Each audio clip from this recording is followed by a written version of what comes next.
জগন্নাথ হরি হরে ও কি হরি নিতাই গৌর প্রেমানন্দে হরি বল হরি বল হরি বল।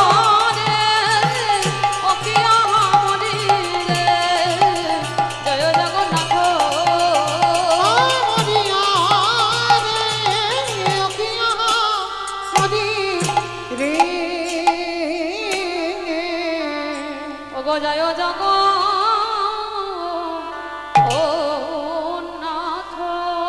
ও কি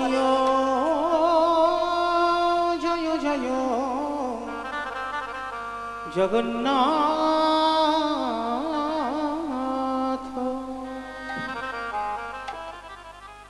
আজ জয়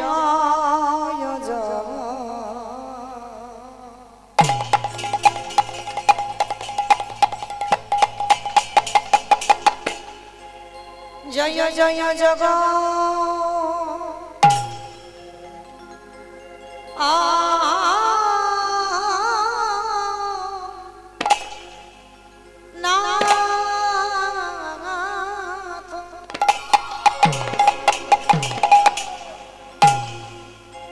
প্রভু আমার সচি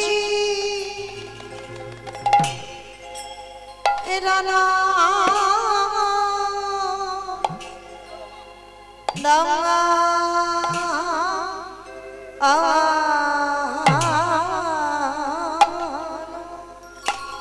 আজ জয় হরি বল হরি বল হরি বল।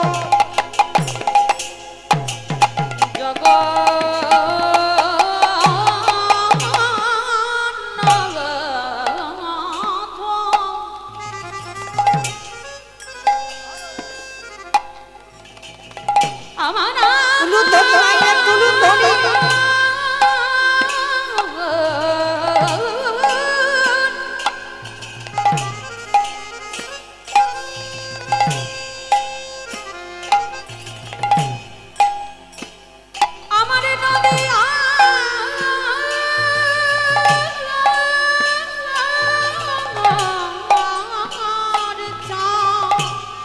হরি বল হরি বল।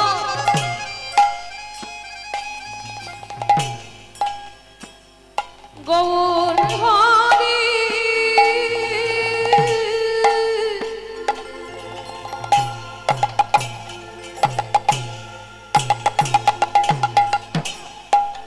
সে যে আমাদের বদ্ধ পতিতে পাবন উদ্ধার করব লাগি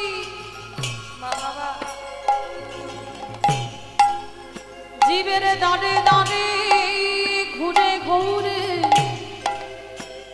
হরি না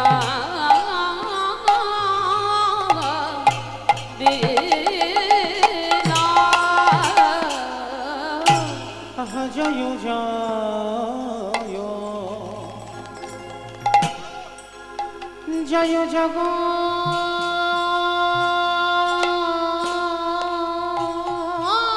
হরি বল হরি বল। নাথ প্রভু আমার সচি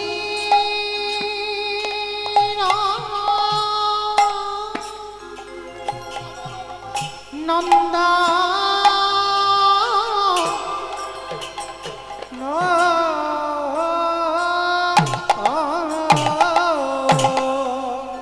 আজে ত্রিভু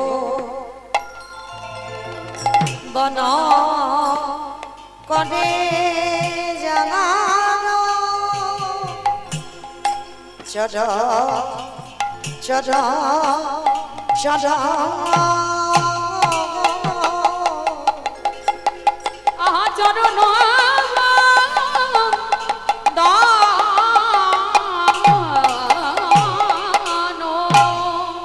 প্রভু আমার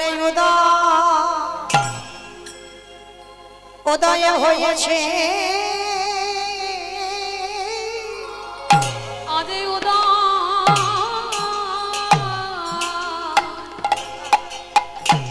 হয়েছে দেখো দেখো নদী ঘাট ওই নদী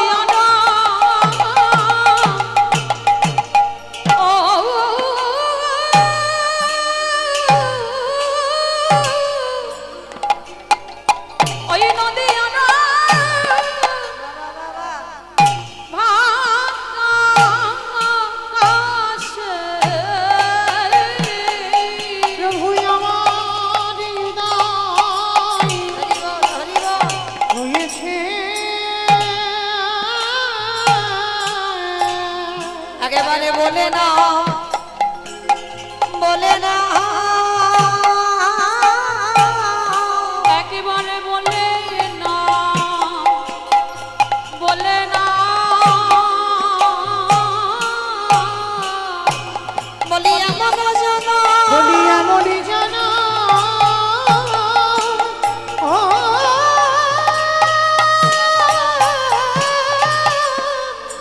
বলে এমন জন আর পাবে না এই নাম বলি না আমাদের হবে না হবে না না হবে না হবার নয় বলি দেবী দুর্গা মানব জানো না হবে না হবার নয় এই গগুরিওয়ালা সাধীর জানো না হবে না হবার নয় বলি পায়ে ধরা গৌর মামারে না হবে না হবার নয় ওই ধুলাই গড়া গদি দিয়ে হবে না হবার নয় একেবারে ধনী দাও ধনী দাও ধনী দাও ধনী দাও বলি ধনী দিলে ধনী পাবে একেবারে ধনী দাও ধনী দাও বলি ধনী দিলে ধন হবে ধনী দাও ধনী দাও বলি মানব জন সফল হবে ধনী দাও বলি এমন জন মার হবে না ধনী দাও ধনী দাও বলি বলা বদনারে পাবে না ধনী দাও ধনী দাও হরি হরি হরি বলে ধনী দাও ধনী দাও মুখে হরি হরি হরি বলে ধনী দাও ধনী দাও ধনী দাও ধনী দাও আজ ত্রিভুবন হরি ঝাড় চর চর চরণ আচরণ দানো নম ত্রিকাল সত্তায় নম ত্রিকাল সত্য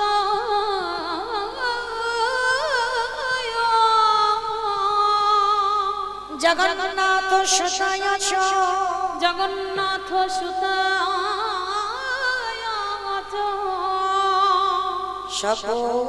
সপুত্রায় সবিত্রায় সকলত্রায় তে নমো নমো সকল দয়তে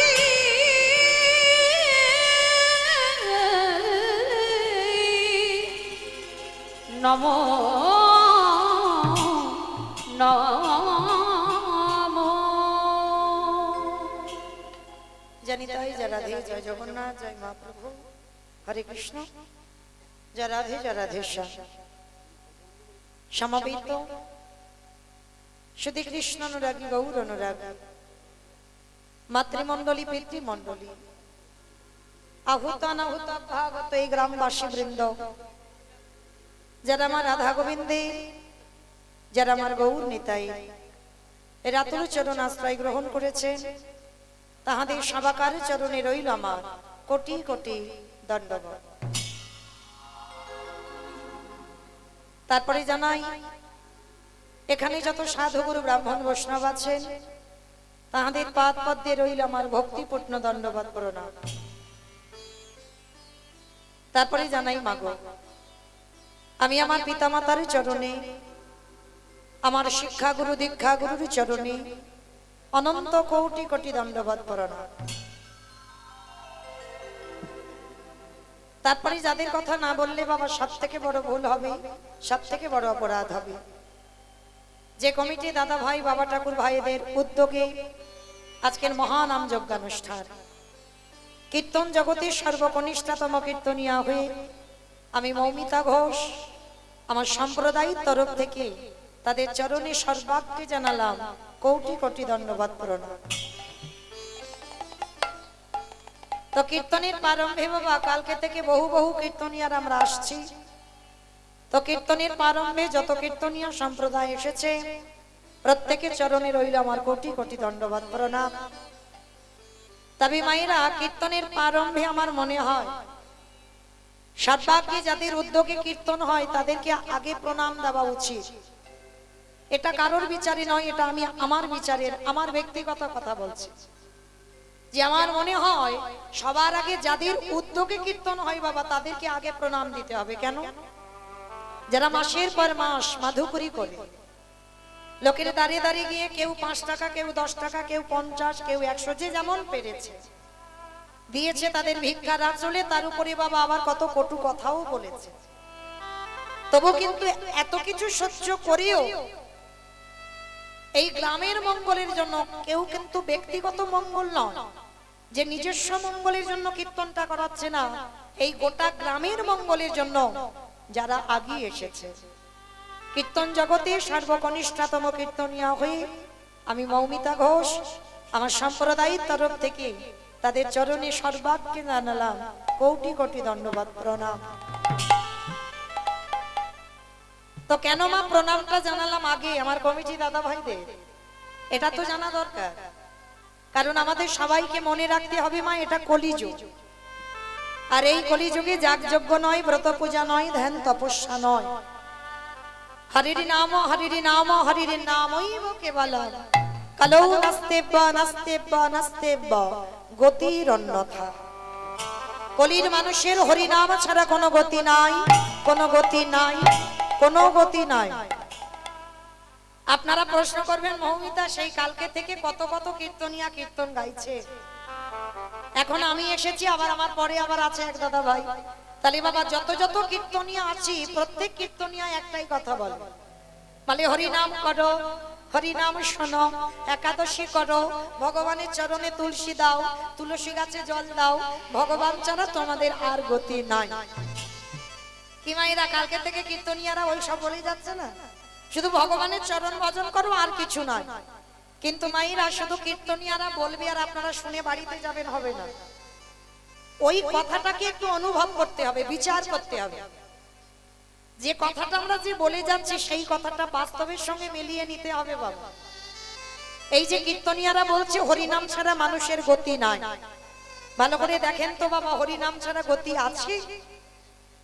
যে যত বড় ধনী হোক না কেন, যার যত টাকা থাকুক না কেন, যার যত অর্থ থাকুক না কেন, মনে রাখতে হবে মা শেষের দিনে তোমার এই পৃথিবীতে কেউ আপন নয়, কেউ তোমার আপন নয়, সব দুদিনের জন্য। আজকের এসেছো যেমন একা, তোমাকে যেতে হবেও একা। যেদিন এসেছিলে বাবা তুমি সাথে কিছু নিয়ে আসোনি, আর যেদিন তুমি এই ভব মায়া ছেড়ে চলে যাবে সেদিনও তুমি সাথে কিছু নিয়ে যাবে না। তবে যাবে কি তোমার সাথে বাবা তোমার কর্মফল। কতদিন হরিবাসরে বসেছো, কতদিন ভাগবত আসরে বসেছো, কতদিন সাধু সঙ্গ করেছো, গুরুচরণ আশ্রয় করেছো, কতদিন বাবা ভাগবত আসরে গিয়ে বসেছো, কতদিন তুমি ধর্মের কাজে যুক্ত আছো। এই ভালো ভালো কর্মগুলো তোমার সাথ দেবে মা। তবে আমি একটা গ্যারান্টি দিতে পারি, আরেকজন তোমার সাথ দেবে। সে কে জানো? সে ধনী হোক আর গরিব হোক, মানুষের মৃত্যুর পর মা দুটো জিনিস তার সাথে নিয়ে যেতে হয়। বলো তো সেটা কি?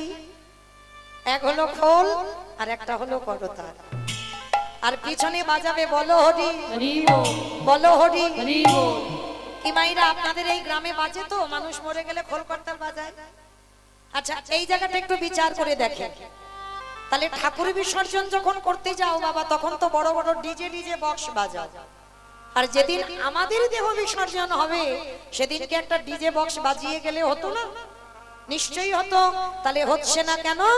এই জায়গায় চৈতন্য মহাপ্রভু শিক্ষা দিয়েছেন, ওরে কলির জ্ঞানন্ধজি ভালো করে পিছনের দিকে তাকিয়ে দেয়, যেমন এসেছিস একা যাচ্ছিস একা, সাথে যাচ্ছে কে?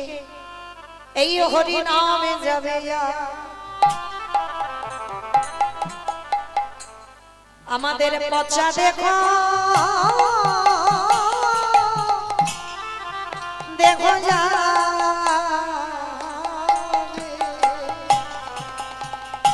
যেদিন তুমি ভাবো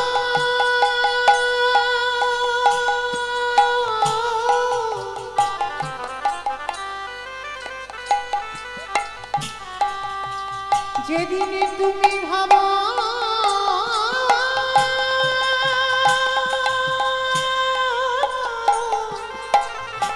হরি বল হরি বল।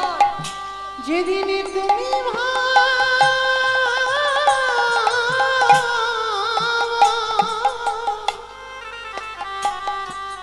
ওই ভাব পারে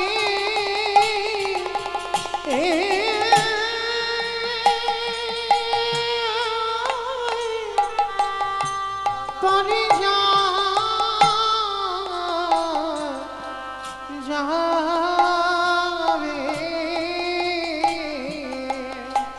সেই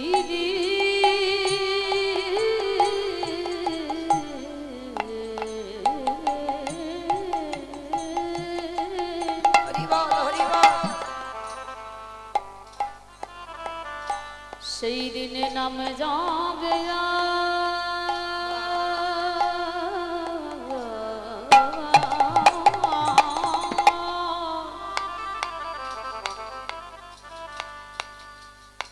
এই পচা দেহ ও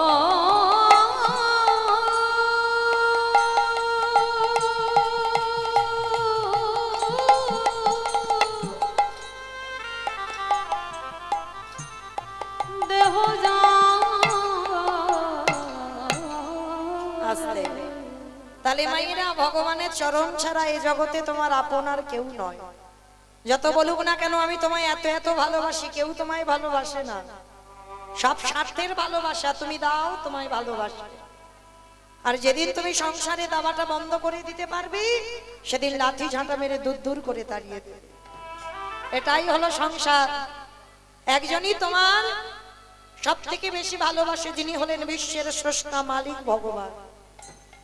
আর ভগবানের থেকে তোমায় কেউ কোনোদিন ভালোবাসবে না।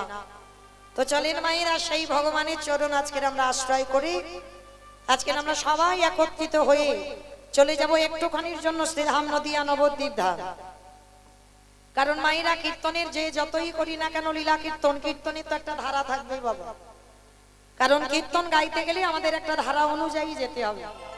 যে হঠাৎ করে বাবা লীলা গাইবো হবে না, কীর্তনের প্রারম্ভে আমার চৈতন্য মহাপ্রভুকে ডাকতেই হবে। কারণ চৈতন্য চরিতামৃত গ্রন্থে কবিরাজ গোস্বামীপাদ লিখেছেন, সংকীর্তন পিতা শ্রীকৃষ্ণ চৈতন্য, সংকীর্তন যজ্ঞে তারে যেই ভজে সেই বড় ধন্য। সত্যতে নারায়ণ, ত্রেতাতে রাম, দাপরে কৃষ্ণ, কলিতে হলো গৌরাঙ্গ। চার যুগে ভগবান চার ভাবে অবতীর্ণ হয়েছেন। কিন্তু মাইরা এই যে চার ভাবে এলেন, মনে রাখতে হবে যার ডাকে এসেছিল তিনি কোনো সাধারণ ব্যক্তি ছিল না। তিনি ছিলেন শান্তিপুরের মাটিতে বুড়ো অদ্বৈত আচার্য গোসাই। বাবা ঠাকুর এই অদ্বৈত আচার্য চেনেন তো? যেন ভাবেন না আপনাদের গ্রামে কেউ।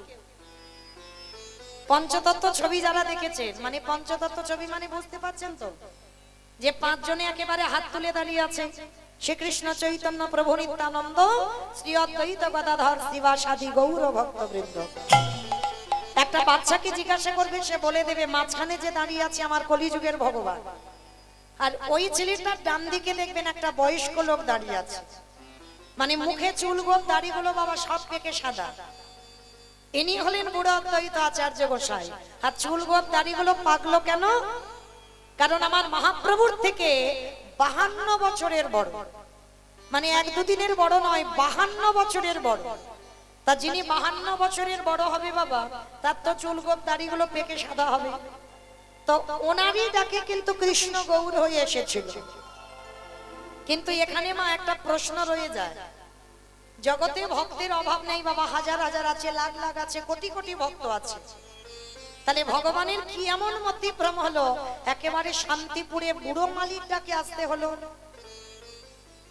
তাহলে মনে রাখতে হবে, ওই যে ব্যক্তি ডেকে এনেছিল মা 12 বছর তুলসী ভাসিয়ে, সেই ব্যক্তিটার মধ্যে কতটা ক্ষমতা বা কতটা পাওয়ার ছিল, যার জন্য তো আনতে পেরেছিল। আমাদের দ্বারা আপনাদের দ্বারা কি সম্ভব সেই বৃন্দাবন থেকে কৃষ্ণকে কলিযুগে গৌর করে আনবার? সম্ভব নয়। কিন্তু একজনের সম্ভব হয়েছিল, যিনি হলেন অদ্বৈত আচার্য গোসাই। তাহলে আজকে আমরা জানবো এই অদ্বৈত আচার্য গোসাইটা কে, যার একটা নাম মৃত্যুঞ্জয়। আমাইরা মৃত্যুঞ্জয় কোন ঠাকুরকে বলে বাবা? কালী ঠাকুর। মহাদেব। বাহ, বাবা ভোলা না, শিব ঠাকুরের একটা নাম হচ্ছে মৃত্যুঞ্জয়। কেন এই মৃত্যুঞ্জয় বলা হলো? তার একটাই মাত্র কারণ, এই পৃথিবীর মাটিতে বাবা যত দেব দেবী আছে সবাইকে দেহত্যাগ করতে হলো। এমনকি ভাগবত বলছে ভগবান কৃষ্ণকে জরা ব্যাধির তীরে 125 বছর বয়সে দেহত্যাগ করতে হয়েছিল, কিন্তু একজনকে দেহত্যাগ করতে হয়নি, তিনি হলেন ত্রিলোকের বড় বৈষ্ণব, আমার পরম বৈষ্ণব বাবা ভোলানাথ। সত্যতে শিব, ত্রেতাতে শিব, দ্বাপরে শিব, কিন্তু কলিযুগের মাটিতে তিনি হলেন অদ্বৈত আচার্য গোসাই।